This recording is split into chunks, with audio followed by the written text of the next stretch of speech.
Hello everyone, I am back with UK forest SI questions. तो शुरू करते हैं। आज का फर्स्ट क्वेश्चन है, which one of the following statement is not correct. Not correct यानी कि हमें इनकरेक्ट स्टेटमेंट यहाँ पे ढूंढनी है।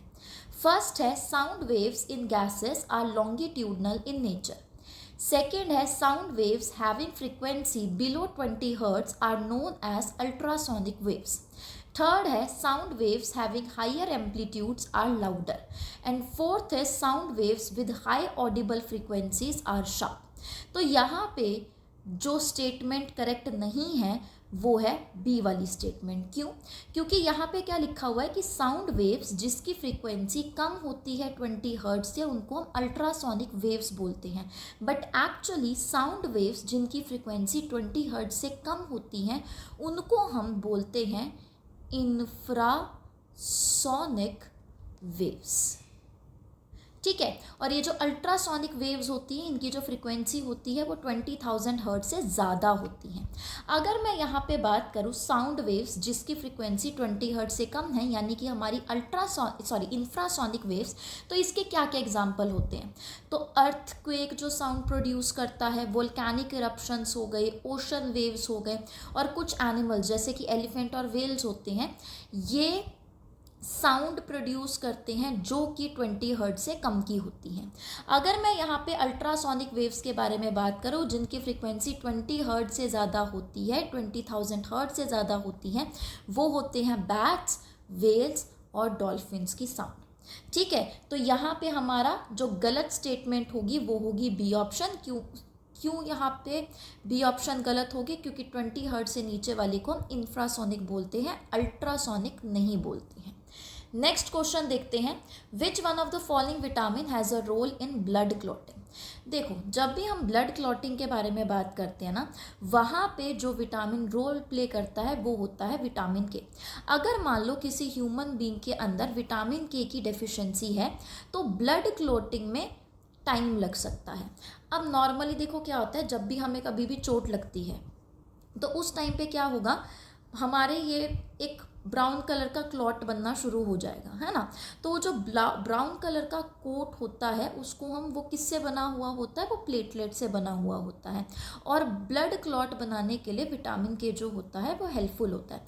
तो अगर मान लो तुम्हारी बॉडी के अंदर विटामिन के की कमी हो गई है तो वो जो ब्लड क्लॉटिंग होगी उसको बनने में थोड़ा टाइम लग जाएगा, यानी कि उस टाइम पे ज़्यादा ब्लड लॉस होने के चांसेस होते हैं। ठीक है, अब देखो, अगर मैं यहाँ पे विटामिन ए के बारे में बात करूँ तो ये जो विटामिन ए होता है ना, इसको हम बोलते हैं रेटिनोल। और ये क्या करता है, अगर मान लो इसकी डेफिशिएंसी हो जाती है हमारी बॉडी के अंदर तो इससे नाइट ब्लाइंडनेस हो सकती है, जीरोथैल्मिया हो सकता है। अगर मैं विटामिन बी के बारे में बात करूँ, मैं यहाँ पे स्पेसिफिक बात करूँ विटामिन B1 के बारे में। ठीक है, अगर मैं यहाँ पे विटामिन B1 की डेफिशिएंसी के बारे में बात करूँ तो हम बोलते हैं कि बेरी बेरी हो जाएगी, बेरी बेरी। ठीक है, अगर मान लो मैं यहाँ पे विटामिन B12 के बारे में बात करूँ तो उससे परनीशियस अनीमिया हो जाता है, यानी कि खून की कमी हो जाती है, क्योंकि ये जो विटामिन B12 होता है वो RBCs की फॉर्मेशन के लिए बहुत ही इंपॉर्टेंट होता है। अगर मैं यहाँ पे विटामिन डी के बारे में बात करूँ तो ये जो विटामिन डी होता है वो कैल्शियम के साथ काम करता है। अब हम सबको ये पता होगा कि जो कैल्शियम होता है वो हमारी बोन्स और हमारे टीथ की फॉर्मेशन करता है। मान लो तुम कैल्शियम ले रहे हो अपनी बॉडी के अंदर लेकिन तुम विटामिन डी नहीं ले रही हो तो वो जो कैल्शियम है वो तुम्हारी बोन्स या तुम्हारी ये जो टीथ है वो एब्जॉर्ब नहीं कर पाएंगे। ठीक है, तो विटामिन डी जो होता है वो कैल्शियम के साथ मिलके हमारी बोन्स को और हमारे टीथ को मजबूत रखने में हेल्प करता है। अगर उसकी कमी हो जाती है तो हमारे जो बोन्स होते हैं और टीथ होते हैं वो ब्रिटल हो जाते हैं, या फिर हम बोल सकते हैं कि वो बहुत ज़्यादा स्ट्रॉन्ग नहीं रहेंगे। ठीक है, तो यहाँ पे ब्लड क्लॉटिंग में कौन रोल प्ले करता है? विटामिन के करता है। नेक्स्ट क्वेश्चन है, vitamin B12 deficiency causes pernicious anaemia. Pernicious anaemia जो मैंने अभी अभी बोला कि खून की कमी हो जाती है, क्योंकि ये जो विटामिन B12 होता है वो RBC की फॉर्मेशन के लिए इम्पॉर्टेंट होता है। RBC यानी कि रेड ब्लड सेल्स। इन्हीं रेड ब्लड सेल्स की वजह से हमारा ये जो खून होता है उसका कलर रेड कलर का होता है। Animals can not synthesise vitamin B12.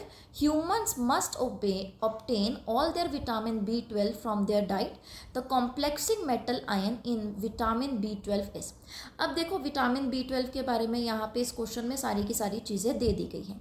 यहाँ पे पूछा हुआ है कि ये जो विटामिन B12 होता है वो किसका बना हुआ होता है। तो याद रखना कि जो विटामिन B12 होता है वो कोबाल्ट का बना हुआ होता है। जैसे कि अगर मैं बात करूँ RBCs के बारे में, ठीक है, RBCs के अंदर क्या प्रेजेंट होता है, हीमोग्लोबिन। ठीक है, ये जो RBCs होती हैं वो कैसी शेप की होती है, RBCs होती है कुछ इस तरीके से। ठीक है, यहाँ पे इस शेप को हम क्या बोलेंगे, बाई कनकेव शेप। बाई का मतलब दो, यहाँ पे देखो गुफा बन रही है ना, गुफा को क्या बोलते हैं, केव बोलते हैं। तो बाई कनकेव शेप होती है RBC की। क्यों, क्योंकि इसके अंदर न्यूक्लियस प्रेजेंट नहीं होगा। ठीक है, तो न्यूक्लियस प्रेजेंट नहीं होता तो यहाँ पे क्या प्रेजेंट होगा, हीमोग्लोबिन प्रेजेंट होगा। तो क्वेश्चन कभी कभी ये भी आ जाता है कि जो हीमोग्लोबिन है वो किस चीज़ का बना हुआ होता है। तो याद रखना हीमोग्लोबिन आयरन का बना हुआ होता है।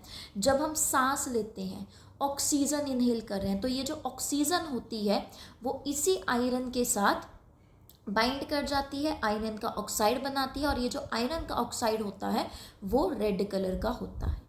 ठीक है, तो अगर हीमोग्लोबिन से रिलेटेड क्वेश्चन आएगा तो हम बोलेंगे उसके अंदर जो मेटल प्रेजेंट होता है वो होता है आयरन।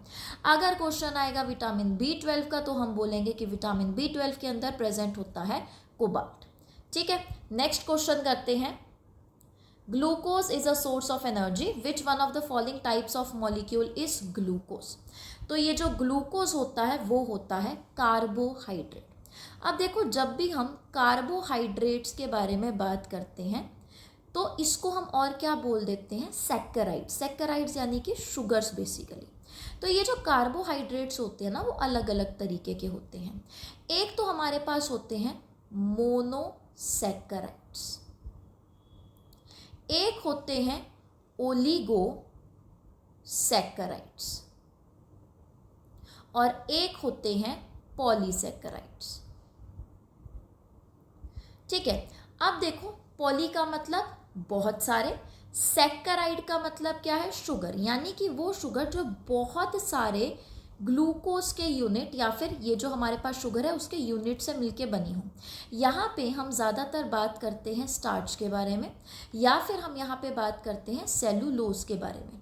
अब तुमने देखा होगा जब भी तुम आलू को कट करते हो, राइट, तो उसमें से मतलब कुछ फ्लूइड टाइप मटेरियल प्रेजेंट होता है, तो उसको हम स्टार्च बोल देते हैं। अब जितने भी हमारे प्लांट्स होते हैं ना वो खाने को किस फॉर्म में स्टोर रखते हैं, स्टार्च की फॉर्म में। जैसे अगर हम ह्यूमंस के बारे में बात करें या फिर एनिमल्स के बारे में बात करें, तो जो एनिमल्स होते हैं वो अपना खाना स्टोर करके रखते हैं in the form of fats या फिर ग्लाइकोजन।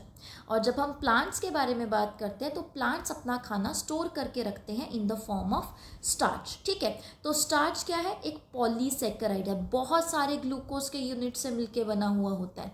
और जब हम सेलुलोज के बारे में बात करते हैं तो देखो यहाँ पे अगर हम प्लांट्स के बारे में बात करें तो प्लांट्स के अंदर होता क्या है कि यहाँ पे सेल की मेम्ब्रेन प्रेजेंट होगी। ठीक है, अब सबको पता ही होगा कि हमारी जो बॉडी होती है वो मिलियंस ऑफ सेल से मिलके बनी हुई होती है, यानी कि हमारी बॉडी का सबसे छोटा यूनिट होता है सेल।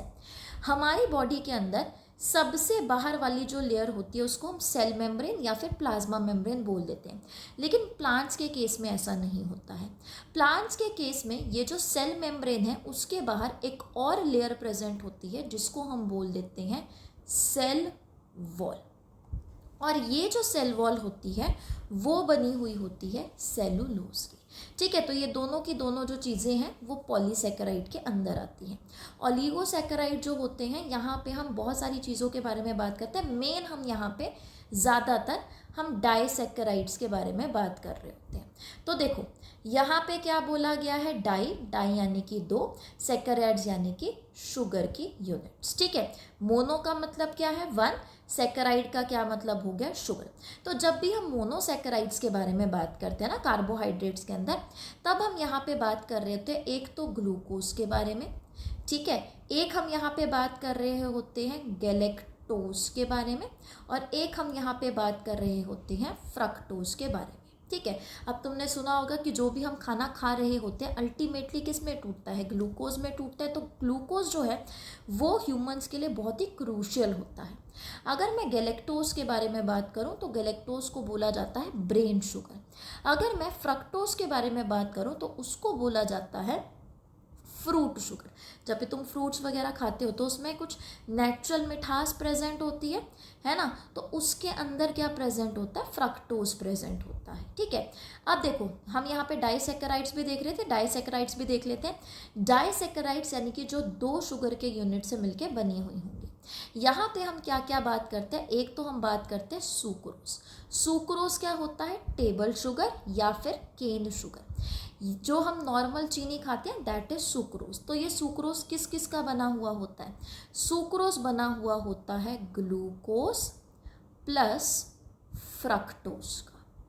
ठीक है। वहीं पे एक और डाइसैकेराइड होता है जिसको हम क्या बोल देते हैं, माल्टोज। माल्टोज। ठीक है। तो ये जो माल्टोज होता है वो बना हुआ होता है ग्लूकोज प्लस ग्लूकोज का। ठीक है। और एक और होता है डाइसैकेराइड जिसको हम बोल देते हैं लैक्टोज। ये दूध, इसको हम मिल्क शुगर बोलते हैं। मिल्क में जो नेचुरल उसका मीठापन होता है वो लैक्टोज से आता है। ठीक है। तो ये जो लैक्टोज होता है उसके अंदर प्रेजेंट होता है ग्लूकोज प्लस गैलेक्टोज। ठीक है। तो तुमको ये वाली चीज़ें भी सारी की सारी याद करनी है। बाकी यहाँ पे अगर हम क्वेश्चन को ही देखें तो ग्लूकोज एनर्जी का सोर्स होता है और वो किसके अंदर आता है, कार्बोहाइड्रेट्स के अंदर आता है। ठीक है। नेक्स्ट क्वेश्चन है अपने पास, the living content of a cell is called protoplasm, it is composed of. अब देखो हुआ, अब ये देखो ये है सेल। ठीक है। अब ये जो सेल है इसके अंदर क्या प्रेजेंट होगा, कुछ जेली लाइक सब्सटेंस प्रेजेंट होगा। तो ये जो जेली लाइक सब्सटेंस प्रेजेंट होता है इसको हम बोल देते हैं साइटोप्लाज्म। साइटो वर्ड किससे रिलेटेड है, सेल से रिलेटेड है। प्लाज्म यानी कि कुछ फ्लूइड टाइप मटेरियल प्रेजेंट है। ठीक है। तो जो सेल के अंदर फ्लूइड लाइक मटेरियल प्रेजेंट होता है, जेली लाइक मटेरियल प्रेजेंट होता है, उसको हम बोल देते हैं साइटोप्लाज्म। ठीक है। अब ये है बीचों बीच न्यूक्लियस जिसके अंदर हमारा डीएनए प्रेजेंट होता है, सारी की सारी जेनेटिक इन्फॉर्मेशन यहीं पे ही होती है। तो इसके अंदर भी एक फ्लूइड टाइप मटेरियल प्रेजेंट होता है जिसको हम क्या बोलेंगे, अब देखो न्यूक्लियस है, न्यूक्लियस के अंदर जो जेली टाइप मटेरियल प्रेजेंट होगा उसको हम बोल देते हैं न्यूक्लियोप्लाज्म। अब हमारे सेल के अंदर बहुत सारे ऑर्गेनल्स भी प्रेजेंट होते हैं, है ना, जैसे कि माइटोकॉन्ड्रिया हो गया, गोल्जी अपरेटस हो गया, एंडोप्लाज्मिक रेटिकुलम हो गया, वैक्यूल्स वगैरह हो गए, बहुत सारे सेल ऑर्गेनल्स प्रेजेंट होते हैं। तो वो जो अलग अलग सेल ऑर्गेनल्स यहाँ पे प्रेजेंट होंगे उसके अंदर भी कुछ ना कुछ फ्लूइड भरा हुआ होगा, उसके अंदर भी कुछ ना कुछ जेली लाइक सब्सटेंस भरा होगा, है ना। तो यहाँ पे जब भी हम प्रोटोप्लाज्म के बारे में बात करते हैं ना, जितना भी जेली लाइक सब्सटेंस प्रेजेंट है साइटोप्लाज्म को इंक्लूड करके, न्यूक्लियोप्लाज्म को इंक्लूड करके, और जितने भी सेल ऑर्गेनल्स हैं उनको इंक्लूड करके उसको हम बोलते हैं प्रोटोप्लाज्म। यानी कि यहाँ पे आंसर क्या बनेगा, cytoplasm, nucleoplasm and other organelles. एक चीज़ और याद रखना कि जो प्रोटोप्लाज्म था उसकी डिस्कवरी की थी परकिंजे नाम के साइंटिस्ट ने, परकिंजे। ठीक है। तो ये भी अलग से इसको याद रखना। नेक्स्ट क्वेश्चन करते हैं। नेक्स्ट है, a piece of ice 100 gram in mass is kept at 0 degree Celsius, the amount of heat it requires to melt at 0 degree Celsius is. तो देखो हमें क्या बोला हुआ है कि हमारे पास एक आइस का पीस पड़ा हुआ है जिसका मास कितना है, 100 ग्राम है। ठीक है। कहाँ पे रखा हुआ है, 0 डिग्री सेल्सियस पे रखा हुआ है। तो कितनी हीट उसको दें ताकि वो मेल्ट करना शुरू हो जाए। और यहाँ पे हमें लेटेंट हीट भी दी हुई है। लेटेंट हीट का मतलब है छुपी हुई हीट। आइस है, आइस को जब तुम नॉर्मल बाहर रख दोगे रूम टेम्परेचर पे तो अल्टीमेटली वो मेल्ट तो कर ही जाएगा, है ना। तो क्या हम उसको एक्सटर्नल हीट दे रहे हैं, नहीं। जो भी एटमॉस्फेयर में छुपी हुई हीट है, जो भी एटमॉस्फेयर में हीट है वो उसको एब्जॉर्ब करेगा। तो वो जो हीट होती है उसको हम बोल देते हैं लेटेंट हीट। तो यहाँ पे जो लेटेंट हीट है आइस को मेल्ट करने के लिए दैट इज 333.6 जूल्स पर ग्राम। ठीक है, तो हमें यहाँ पे क्या निकालना है, अमाउंट ऑफ हीट निकालना है। तो जब भी हम बात करते हैं अमाउंट ऑफ हीट के बारे में, यानी कि हम इसको डिनोट करते हैं क्यू से, तो इसका फॉर्मूला यहाँ पे क्या होता है, एम एल। यहाँ पे एम क्या है, मास है, एल क्या है, यहाँ पे लेटेंट हीट है। ठीक है, और यहाँ पे क्यू क्या है अपने पास, अमाउंट ऑफ हीट। तो अमाउंट ऑफ हीट हमने निकालनी है। मास हमें कितना दे रखा है, 100 ग्राम दे रखा है। ठीक है, मल्टीप्लाई बाय यहाँ पे क्या दे रखी है अपने पास, लेटेंट हीट। लेटेंट हीट कितना है, 333.6 जूल्स पर ग्राम है। तो इन दोनों को मल्टीप्लाई करोगे तो अपने पास क्या आंसर आएगा, सी ऑप्शन, यानी कि अपने पास यहाँ पे आ जाएगा 33,360 जूल्स। ठीक है, तो ये वाला फॉर्मूला यहाँ पे याद रखना। नेक्स्ट क्वेश्चन करते हैं। Next question is which one of the following hormones contains peptide chain. अब देखो क्या लिखा हुआ है यहाँ पे, पेप्टाइड चेन। अब जब भी हम बात करते हैं ना प्रोटीन्स के बारे में, तो प्रोटीन्स जो होते हैं वो किसके बने हुए होते हैं, अमाइनो एसिड के। मान लो यहाँ पे मैंने बनाया अमाइनो एसिड 1, ठीक है, ये मेरे पास है अमाइनो एसिड 2, ये मेरे पास है अमाइनो एसिड 3, ये मेरे पास है अमाइनो एसिड 4।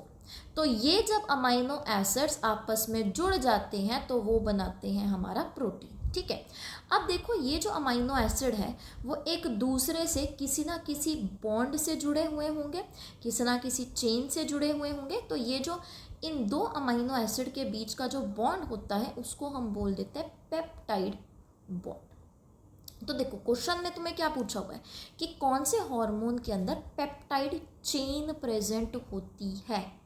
ठीक है, एक अपने पास है ऑक्सीटोसिन, एक है कॉर्टिकोट्रोफिन, एक है इंसुलिन, एक है कॉर्टिसोल। तो यहाँ पे हमारा जो आंसर बनेगा वो बनेगा इंसुलिन। अब ये जो इंसुलिन है, अब वैसे तो देखा जाए हमारा ये जो ऑक्सीटोसिन होता है वो भी एक पेप्टाइड हार्मोन होता है, यानी कि वो भी मतलब कि प्रोटीनेशियस होता है, प्रोटीन का ही बना होता है। लेकिन जब भी हम इंसुलिन के बारे में बात करते हैं ना, तो इंसुलिन के अंदर 2 पॉलीपेप्टाइड चेन्स प्रेजेंट होती है। एक होती है पॉलीपेप्टाइड चेन ए, एक होती है पॉलीपेप्टाइड चेन बी। और ये तो जो दोनों चेन्स होंगी वो बीच से किससे जुड़ी होंगी, डाइसल्फाइड बॉन्ड से जुड़ी होंगी, यानी कि 2 सल्फर प्रेजेंट होंगे, मतलब कि सल्फर सल्फर। तो यहाँ पे इस तरीके से sulphur, 2 sulphur, 2 sulphur, 2 sulphur, 2 sulphur, इस तरीके से ये जुड़े हुए होंगे। ठीक है, तो यहाँ पे अपने पास जो बेस्ट ऑप्शन बनेगा वो बनेगा इंसुलिन। अब देखो यहाँ पे थोड़ा सा इंसुलिन के बारे में जान भी लेते हैं। अब तुमने डायबिटीज़ के बारे में सुना होगा, है ना। तो डायबिटीज़ के अंदर होता क्या है, हम नॉर्मल उसको बोल देते हैं कि शुगर की बीमारी होती है। जो भी पर्सन डायबिटिक होता है उसको बोला जाता है कि ज़्यादा चीनी वगैरह नहीं खानी है ना। क्यों बोला जाता है, क्योंकि देखो होता क्या है कि जब भी हम खाना खाते हैं वो जो खाना है वो किस में टूटेगा, ग्लूकोज में टूट जाएगा।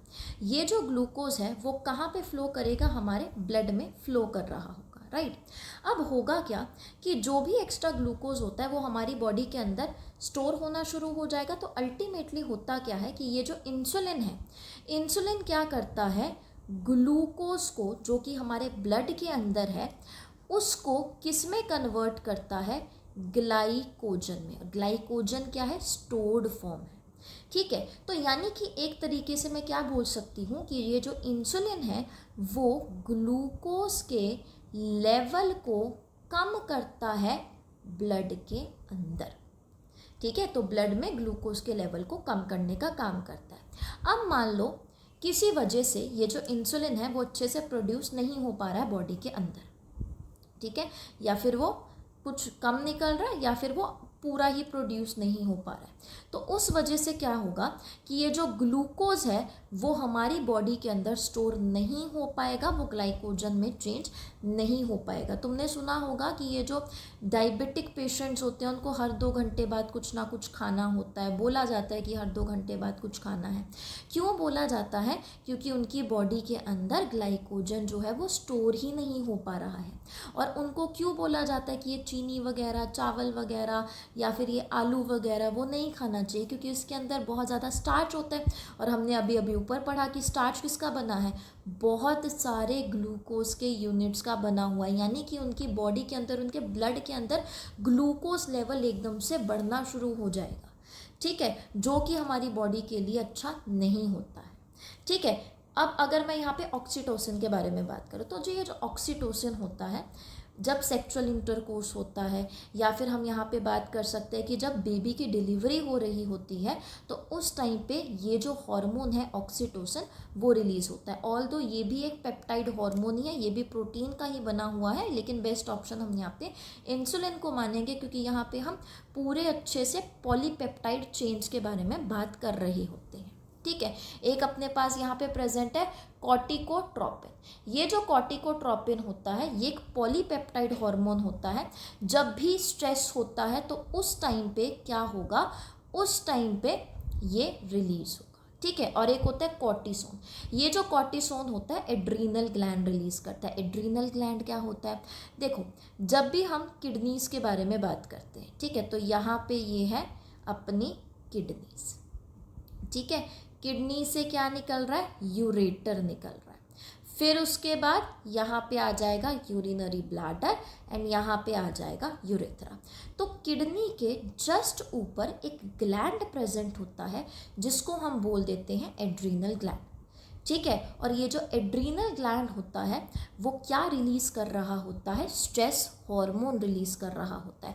तो ये जो कॉर्टिसोन होता है वो एक तरीके का मेन हार्मोन है। जब स्ट्रेस वाला रिस्पॉन्स आता है तब ये कॉर्टिसोन रिलीज़ हो रहा होता है। ये ऑलमोस्ट कॉर्टिसोल के बराबर ही होता है, ठीक है। तो यहाँ पे बस ये चीज़ याद रख लो इंसुलिन के बारे में कि इंसुलिन जो होता है वो एक पॉलीपेप्टाइड बॉन्ड होता है, मतलब कि पॉलीपेप्टाइड चेन से मिलके बना होता है, उसके अंदर पेप्टाइड बॉन्ड प्रेजेंट होता है। Next question, which one of the following is an example of chemical change. अब देखो हमारे पास यहाँ पे जब भी हम बात करते हैं तो यहाँ पे अपने पास 2 मिनट रुको, इसको रब कर देते हैं।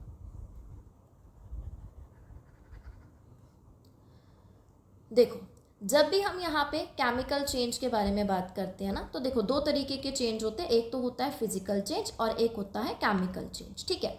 जब हम बात करते हैं फिजिकल चेंज के बारे में तो हम बोल रहे हैं कि सिर्फ अपीयरेंस में चेंज आ रहा है। जैसे मान लो अगर मेरे पास एक पेपर पड़ा हुआ है, ठीक है, उस पेपर को मैंने पूरा का पूरा क्रम्बल कर लिया, तो जब मैं इसको क्रम्बल करूँगी क्या वो जो पेपर है वो किसी नए सब्सटेंस में चेंज हो रहा है, नहीं, पेपर तो पेपर ही रह रहा है, कोई भी नया सब्सटेंस नहीं फॉर्म हो रहा है। और वो जो क्रम्बल पेपर था अब मैं उसको दोबारा से खोल सकती हूँ, ठीक है, वो अभी भी पेपर रहेगा, राइट। तो वो रिवर्सिबल हो गया। तो जब भी हम किसी रिवर्सिबल चेंज के बारे में बात करते हैं और हम बोलते हैं कि कोई भी नया प्रोडक्ट नहीं बन रहा है, तो उसको हम बोल देते हैं फिजिकल चेंज।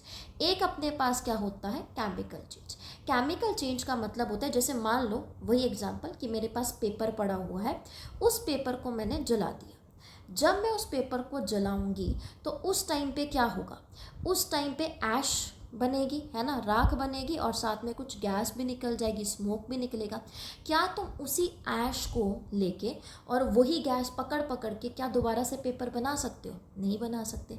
तो वहाँ पे देखो क्या हो रहा है, जब मैंने बर्न किया पेपर तो उस टाइम पे कुछ नए प्रोडक्ट्स बने, ऐश बनी, गैस बनी, कुछ नए प्रोडक्ट्स बने। क्या मैं उन चीज़ों से दोबारा से पेपर बना सकती हूँ, नहीं बना सकती। तो इरिवर्सिबल प्रोसेस। तो केमिकल चेंज हमने क्या बोला, केमिकल चेंज होता है इरिवर्सिबल, ठीक है। और हम यहाँ पे क्या बोलते हैं कि यहाँ पे न्यू सब्सटेंस की फॉर्मेशन होती है। तो यहाँ पे इनमें से कौन सा केमिकल चेंज का एग्जाम्पल होगा, फर्स्ट है बर्निंग ऑफ पेपर, ठीक है, मैंने अभी अभी इसी से समझाया।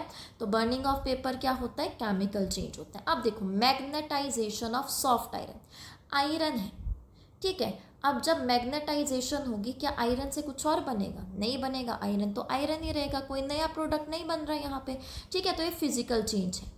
अगर मैं बोलूँ dissolution of cane sugar in water, तुमने चीनी ली, चीनी को पानी के अंदर घोल दिया, क्या ये जो पानी है पानी से कुछ और बन गया, कुछ सॉलिड बन गया, कुछ नहीं बना ना, पानी भी अभी H2O वैसे का वैसा है, केन शुगर जो सुक्रोज है वो भी वैसी की वैसी है, यहाँ पे कोई नया प्रोडक्ट नहीं बना है।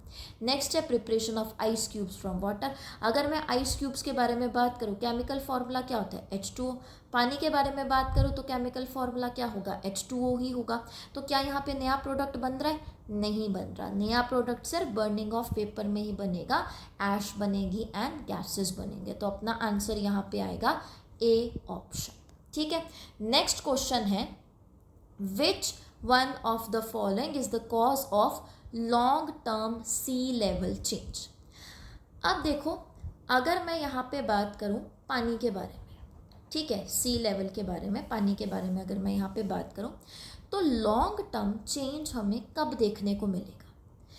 तो देखो, एक तो लिखा हुआ है एटमॉस्फेरिक डिस्टर्बेंस। तो चलो ठीक है, अगर मैं बोलूँ एटमॉस्फेरिक डिस्टर्बेंस थोड़ी बहुत हो रही है, लेकिन उसमें उतना ज़्यादा हमें सी लेवल में, जो पानी का सी लेवल है उसमें हमें चेंज देखने को नहीं मिलेगा, राइट। अगर मैं बोलूँ change in marine water density, तो जो लोकल वाटर होगा उसमें हमें चेंजेस देखने को मिल जाएंगे, बट नॉर्मल अगर मैं पूरा पानी के बारे में बात करूँ, उसके सी लेवल के बारे में बात करूँ, तो वहाँ पे हमें उतने चेंजेस देखने को नहीं मिलेंगे। Melting of iceberg. आइसबर्ग क्या होता है, एक आइस का बड़ा सा टुकड़ा होता है, तो अगर मान लो ये पिघल रहा है, ठीक है, कि ये पानी बनेगा, ये जो सी लेवल है वो थोड़ा सा बढ़ जाएगा, है ना, लेकिन क्या उतना ज़्यादा मेजर चेंज आएगा, नहीं। यहाँ पे लास्ट ऑप्शन क्या लिखा हुआ है, मेल्टिंग ऑफ आइस शीट्स। जब आइस शीट्स मेल्ट होंगी तो ये जो सी लेवल है उसमें काफ़ी चेंज आएगा और सी लेवल बढ़ना शुरू हो जाएगा। आइसबर्ग्स भी ठीक ऑप्शन हो सकता था, बट यहाँ पे अब मैं छोटी चीज़ के बारे में बात करें, आइस शीट्स जो है वो बड़ी चीज़ है, ठीक है। तो यहाँ पे जो ऑप्शन बनेगा वो बनेगा melting of ice sheets. Next question है which of the following statement is और आर करेक्ट। फर्स्ट है acid rain reacts with buildings made from limestone. अब देखो, जब भी हम एसिड रेन के बारे में बात करते हैं ना, तो ये जो एसिड रेन होती है वो होता क्या है बेसिकली। देखो, एसिड यानी कि पीएच उसका होगा 7 से कम, राइट। तो बेसिकली होता क्या, अब तुम्हें पता है कि बहुत ज़्यादा पोल्यूशन हो रहा है, हमारे एटमॉस्फेयर में बहुत ज़्यादा पोल्यूशन है, तो उनमें से कुछ जो पोल्यूटेंट्स हैं वो कौन कौन से हैं, सल्फर डाइऑक्साइड और साथ में नाइट्रोजन के ऑक्साइड, ठीक है, ये हमारे एटमॉस्फेयर में प्रेजेंट है। अब होता क्या है कि जब पहली बारिश होती है, तुमने सुना होगा, तुम्हारे घर वाले बोलते होंगे कि पहली बारिश में भीगना नहीं चाहिए। क्यों बोला जाता है कि पहली बारिश में भीगना नहीं चाहिए, क्योंकि वो जो पानी ऊपर से नीचे गिर रहा है, अब हमारे एटमॉस्फेयर में बहुत ज़्यादा पोल्यूशन है, तो वो क्या करेगा, वो जो पानी होगा वो उन पोल्यूटेंट के साथ रिएक्ट करेगा और फिर उसके बाद वो नीचे यहाँ पे ज़मीन पे गिरेगा, है ना। तो यानी कि वो पोल्यूटेंट वाला पानी अल्टीमेटली गिर रहा है, तो अगर हमारी स्किन के ऊपर गिरेगा या फिर मान लो किसी भी लिविंग ऑर्गेनिज्म, प्लांट्स के ऊपर गिरेगा या किसी नॉन लिविंग ऑर्गेनिज्म के ऊपर, नॉन लिविंग थिंग के ऊपर भी गिरेगा, तो उसको भी कुछ ना कुछ हार्म तो पहुंचेगा ही पहुंचेगा, ठीक है। तो यहाँ पे हम यही चीज़ बोल रहे हैं कि एसिड रेन कब होती है, कि जब हमारे एटमॉस्फेयर में कुछ पोल्यूटेंट प्रेजेंट होते हैं, जैसे सल्फर के ऑक्साइड है, नाइट्रोजन के ऑक्साइड, तो जो पानी होता है, जो रेन बन के यहाँ पे नीचे की तरफ आ रहा होता है, वो इसके साथ रिएक्ट कर जाता है। सल्फर के साथ रिएक्ट कर करके अल्टीमेटली वो क्या बन जाता है, H2SO4 यानी कि सल्फ्यूरिक एसिड। और अगर मैं NO2 के बारे में बात करूं तो इसके साथ पानी जब रिएक्ट होता है तो बनाता है HNO3 यानी कि नाइट्रिक एसिड बनाता है। एसिड्स है ना, जब ये गिरेंगे धरती के ऊपर तो यानी कि कुछ ना कुछ प्रॉब्लम तो क्रिएट करेंगे। लाइमस्टोन क्या होता है, CaCO3, चूना जिसको बोलते हैं ना हिंदी में, वही है ये लाइमस्टोन। अब जब हम ये CaCO3 बोल रहे हैं तो इसका नाम क्या क्या होता है, एक तो लाइमस्टोन तुम्हें पता लग ही चुका है, एक होता है कैल्शियम कार्बोनेट, चौक में भी यही प्रेजेंट होता है, मार्बल में भी यही प्रेजेंट होता है। तुमने सुना होगा कि हमारा जो ताजमहल है जो आगरा में प्रेजेंट है, ताजमहल येलो होना शुरू हो गया, येलो हो गया। पहले की अगर तुम फोटो देखोगे, अभी की तुम फोटो देखोगे, थोड़ी येलोइश सी अपीयरेंस उसमें आती है। तो वो येलोइश सी अपीयरेंस क्यों आना शुरू हो गई है? एसिड रेन की वजह से। वो जो एसिड रेन है वो इस लाइमस्टोन यानी कि कैल्शियम कार्बोनेट मार्बल के साथ रिएक्ट करके वो उसको येलो में चेंज कर रहा है, येलो कलर में चेंज कर रहा है। यानी कि ये स्टेटमेंट ठीक स्टेटमेंट है। सेकेंड स्टेटमेंट क्या है? Burning of sulphur containing coal can contribute to acid rain. अभी अभी हमने बात की कि सल्फर डाइऑक्साइड है या सल्फर से रिलेटेड सल्फर ऑक्साइड कुछ भी अगर प्रेजेंट है तो वो अल्टीमेटली क्या बनाता है? H2SO4, और वो जब हमारी धरती पे गिरता है तो उसी को हम एसिड रेन बोल देते हैं। तो अगर तुम सल्फर कंटेनिंग कोल को बर्न करोगे तो ऑब्वियसली उसमें से सल्फर के ऑक्साइड्स निकलेंगे जो कि कंट्रीब्यूट करेंगे एसिड रेन के लिए। ठीक है, तो यहाँ पे ये सेकंड वाला ऑप्शन भी बिल्कुल ठीक ऑप्शन है। थर्ड क्या है? Eutrophication is an effective measure to control pollution. अब यहाँ पे देखो, यहाँ पे क्या लिखा हुआ है? यूट्रॉफिकेशन। यूट्रॉफिकेशन क्या होता है कि जो पानी है ना, पानी में न्यूट्रिएंट का जो कंटेंट है वो ज़्यादा हो गया है। ठीक है, चाहे मैं लेक्स के बारे में बात करूँ या फिर किसी भी वाटर बॉडी के बारे में बात करूँ, तो उस वाटर बॉडी के अंदर न्यूट्रिएंट का कंटेंट ज़्यादा हो गया है, जिसकी वजह से वहाँ पे बहुत सारी एल्गी, बहुत ज़्यादा प्लांट्स ग्रो करना शुरू हो गया। अब सोचो, यहाँ पे पानी के ऊपर बहुत ज़्यादा एल्गी की ग्रोथ होना शुरू होगी तो उसको भी ऑक्सीजन चाहिए, है ना? तो वो भी ऑक्सीजन ले रही है। अब यहाँ पे जो भी मेराइन, जो भी वहाँ पे वाटर के एक्वेटिक एनिमल्स रहते होंगे वो सफ़र करेंगे वहाँ पे, है ना? तो होगा क्या कि वहाँ पे बहुत सारी फिशेस की डेथ होना शुरू हो जाएगी और एक तरीके से ये पॉल्यूशन कॉज करता है। तो ये जो यूट्रॉफिकेशन होता है ना, वो वाटर पॉल्यूशन का इंडिकेटर होता है। वो पॉल्यूशन को कंट्रोल करने में हेल्प नहीं कर रहा होता है। तो यहाँ पे ये जो eutrophication is an effective measure to control pollution, ये जो स्टेटमेंट दी हुई है ये गलत स्टेटमेंट दी हुई है। तो करेक्ट पूछा था हमसे यहाँ से, तो सिर्फ 1 एंड 2 स्टेटमेंट्स ही करेक्ट हैं। एक बार यहाँ पे इसको भी पढ़ लो कि eutrophication is the process where a body of water becomes overly enriched with nutrients such as nitrogen and phosphorus, leading to excessive plant and algal growth. This increased growth that can deplete oxygen levels, harming aquatic life and impacting water quality. ठीक है, तो यहाँ पे I hope ये वाला question आपको समझ में आ गया होगा। नेक्स्ट क्वेश्चन करते हैं। Next is which one of the following statement is not correct? First is hydrogen is an element. Second है hydrogen is the lightest element. Third है hydrogen has no isotopes. And fourth है hydrogen and oxygen form an explosive mixture. तो यहाँ पे कौन सी statement सही नहीं है? सी स्टेटमेंट यहाँ पे सही नहीं है। अब क्यों सही नहीं है? सबसे पहले तो यहाँ पे देखो, आइसोटोप्स क्या होते हैं? आइसोटोप्स वो होते हैं, वो एलिमेंट्स या वो एलिमेंट्स होते हैं बेसिकली जिनका एटॉमिक मास जो होता है वो डिफरेंट होता है, लेकिन जिनका एटॉमिक नंबर सेम होगा। ठीक है, अब एटॉमिक मास क्या है, एटॉमिक नंबर क्या है? देखो, जब भी हम पीरियोडिक टेबल देखते हैं तो वहाँ पे कुछ एलिमेंट लिखे होते हैं। एक्स मान के चलो कि मैं यहाँ पे एलिमेंट के बारे में बात करें, एक नंबर ऊपर लिखा हुआ होता है, एक नंबर यहाँ पे नीचे लिखा हुआ होता है। तो ये जो ऊपर नंबर लिखा हुआ होता है ए, जिसको मैंने यहाँ पे लिखा है, वो क्या डिनोट कर रहा होता है? एटॉमिक मास, कि एक एटम का मास कितना होता है। और ये जो जेड है, जो नंबर नीचे लिखा हुआ होता है, वो क्या रिप्रेजेंट कर रहा होता है? एटॉमिक नंबर रिप्रेजेंट कर रहा होता है। एटॉमिक मास किसके बराबर होता है? अब देखो, हमें ये चीज़ें तो पता है कि जो एटम्स होते हैं उनके अंदर सब एटॉमिक पार्टिकल्स होते हैं, उनके अंदर प्रोटॉन्स होते हैं, इलेक्ट्रॉन्स होते हैं, है ना, और न्यूट्रॉन्स प्रेजेंट होते हैं। तो एटॉमिक मास क्या होता है? अब एटम के अंदर न्यूक्लियस होता है, न्यूक्लियस के अंदर क्या क्या प्रेजेंट होता है? प्रोटॉन्स प्रेजेंट होते हैं एंड न्यूट्रॉन्स प्रेजेंट होते हैं। तो atomic mass is equal to number of protons plus number of neutrons. जब हम एटॉमिक नंबर के बारे में बात करते हैं तब हम बोलते हैं कि atomic number is equal to number of protons या फिर number of electrons in uncharged species. ठीक है, तो आइसोटोप्स के बारे में, अब हाइड्रोजन के बारे में बात हो रही है तो इसके बारे में और देख लेते हैं। जब भी हम हाइड्रोजन के बारे में बात करते हैं ना, तो हाइड्रोजन के 3 आइसोटोप्स होते हैं। एक तो होता है खुद ही हाइड्रोजन, ठीक है, और इसको हम क्या बोलते हैं साथ में, प्रोटियम।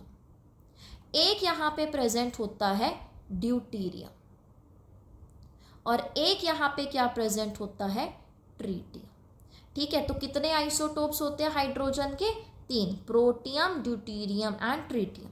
तो यहाँ पे इनके सिंबल भी बना देते हैं, H, H एंड H। ठीक है, अब देखो एटॉमिक नंबर सबका कितना है, 1, तो नीचे मैंने क्या लिख दिया, सबके 1 लिख दिया, लेकिन मास अलग अलग होगा।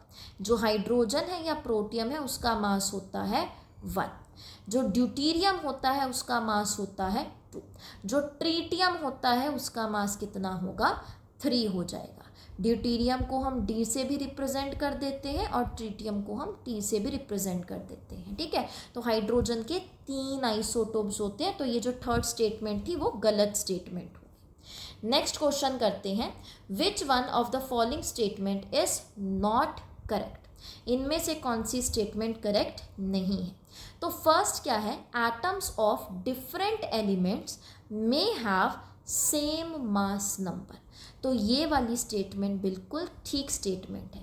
देखो अभी अभी ऊपर हमने आइसोटोप्स के बारे में बात की है ना, यहाँ पे जस्ट इसका ऑपोजिट हो गया कि यहाँ पे हम क्या बोल रहे हैं कि एलिमेंट्स जो हैं उनका मास नंबर जो है वो सेम है, लेकिन एटॉमिक नंबर क्या हो जाएगा, यहाँ पे डिफरेंट हो जाएगा। तो इसको हम क्या बोलते हैं, आइसोबार्स। जैसे कि मान लो मैं आर्गन के बारे में बात कर लूँ, मैं यहाँ पे बात कर लूँ कैल्शियम के बारे में, ठीक है, और एक और कर लेते हैं फॉस्फोरस। ठीक है, तो इनका क्योंकि अलग अलग एलिमेंट्स है ऑब्वियसली, तो यहाँ पे एटॉमिक नंबर भी सबका अलग अलग ही होगा, लेकिन इनका जो मास नंबर आता है वो 40, 40 एंड 40 आता है। तो हमने यहाँ पे क्या देखा कि अलग अलग एलिमेंट्स के सेम मास नंबर भी हो सकते हैं, यानी कि ये स्टेटमेंट ठीक है। हमें क्या देखना है, नॉट करेक्ट। सेकेंड स्टेटमेंट क्या है, atoms of an element may have different mass number. अभी अभी हमने ऊपर देखा, देखो ये वाली चीज़ क्या थी, आइसोबार्स, ये वाली चीज़ क्या है, आइसोटोप्स। अभी अभी हमने ऊपर देखा हाइड्रोजन के केस में कि ये जो हाइड्रोजन है उसके 3 आइसोटोप्स होते हैं, यानी कि है तो ये एक ही element, hydrogen, hydrogen and hydrogen, लेकिन इसके भी अलग अलग मास हो सकते हैं। एक का हो सकता है 1, एक का हो सकता है 2, एक का हो सकता है 3। इसको हम क्या बोलते हैं, हाइड्रोजन या फिर प्रोटियम। इसको क्या बोलते हैं हम, ड्यूटीरियम, और इसको क्या बोलते हैं हम, ट्रीटियम। ठीक है, तो ये भी स्टेटमेंट क्या है, ठीक स्टेटमेंट है। नेक्स्ट क्या है, all the atoms of an element have same number of protons.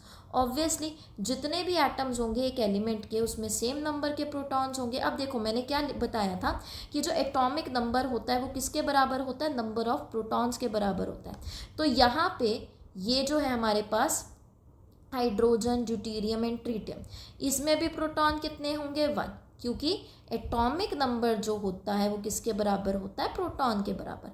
यहाँ पे भी प्रोटॉन का नंबर 1, यहाँ पे भी प्रोटॉन का नंबर क्या आ जाएगा, 1 आ जाएगा। तो यानी कि ये वाली स्टेटमेंट भी बिल्कुल ठीक है ना।